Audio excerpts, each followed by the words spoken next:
Hi guys, with fall in full swing now, I thought it was time that we drag out the slow cooker. I love slow cooker dinners because you set it and forget it, which is great when you have kids that are involved in different activities and they need to eat dinner at different times. The slow cooker has got your back because dinner is always ready. And it couldn't be easier to put together. Let me show you how to do it. So the first thing you want to do is place in your chicken breasts into your slow cooker. So I'm using 2 boneless, skinless chicken breasts. It's about 1 pound. And then to that, you're gonna add 1 can of diced tomatoes, just on top of the chicken. And you're also gonna add 1 1/4 cup of diced yellow onion. And then you're gonna add 1.5 cups of corn. Now, I really love this charred corn that you can get in the frozen food aisle. I just think it gives it a little bit more flavor and smokiness. But regular corn will work too. And then you wanna add 1 can of black beans that you've rinsed, going in. And then you wanna add 3 cloves of garlic. So the garlic really does give it a lot of depth of flavor, and as it simmers, it mellows, so don't skimp on the garlic.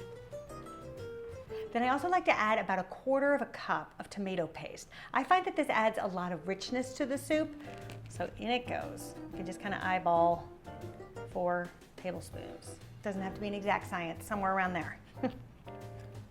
Then for a little heat, I do like to add 1 jalapeno pepper. It will mellow as it simmers, and I think the combination of the gooey cheese and the little kick of the jalapeno is just so good.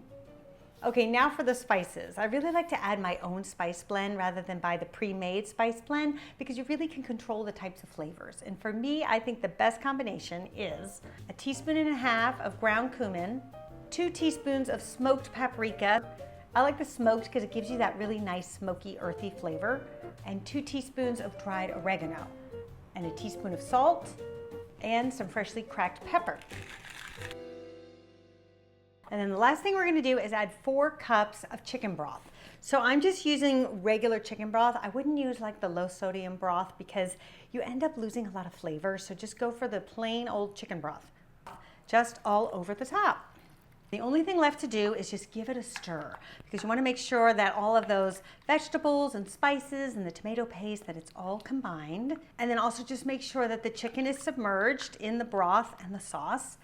And then it's just time to set it. Depending on how much time you have, you can either do 3 hours on high or 6 hours on low.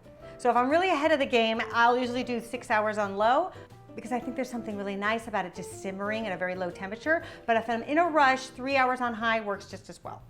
Now here's the thing that you can also get done ahead of time, and that's the tortillas. So I'm working with corn tortillas, taco size, and the tortillas, you can never have enough of the tortillas. So I usually factor 2 per person because we're gonna cut them into little strips. So usually I will do 8 for a family of 4, and then cut 4 at a time just because they're kind of thick. So you'll cut them in half and then stack them and cut them into little strips. And you can either bake these in the oven at 375 until they're nice and crispy, or what I love to do is put them in the air fryer. I think that they really do well in the air fryer. So if you have one of those, that's another fun way to do it. And I usually go 375 for maybe 7 to 10 minutes. And then once they're done, you can put them in a little airtight container and leave them out on your countertop, and they'll be all ready to go. Then after your soup is ready, all you have to do before serving is take the chicken breasts out and shred them with 2 forks just into bite-sized pieces, put them back in the soup, give it a stir, and then you can just put it on low until it comes time to eat. And then to serve, you can ladle it out into some bowls, top with your favorite shredded cheddar cheese. I like to use a Mexican blend, and then add your toasty tortillas and a little bit of cilantro.